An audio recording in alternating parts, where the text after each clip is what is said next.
之前我哋講咗子女宮有呢啲星咧，就係代表外在環境啦。嗯咁如果喺田宅宮，咁即係睇屋企裡面嘅話咧，我哋睇下一啲星啦。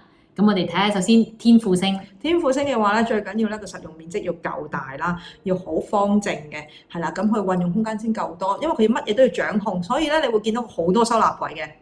咁如果係太陽星咧？太陽星咧就要好光猛嘅屋企，一定啲牆咧有咁光就油到咁光，即係白色嘅一定係，而且因為佢中意光，所以佢屋企一定會有一盞好大嘅燈。咁太陰星啦。太陰星就調翻轉啦，太陰星嘅話咧就係媽咪星，咁啊中意溫暖啲嘅，就唔中意間屋太光猛，咁又唔係佢又要安全感，所以佢又會中意啲布質嘅 sofa 啊，或者 cushion 啊，然後有好厚嘅窗簾啊，毛公仔咁樣。仲有你會發現一樣嘢嘅，佢哋屋企如果夠大嘅話咧，佢會一條好深嘅通道，即係佢哋好深閨，唔會出街嘅，係啦。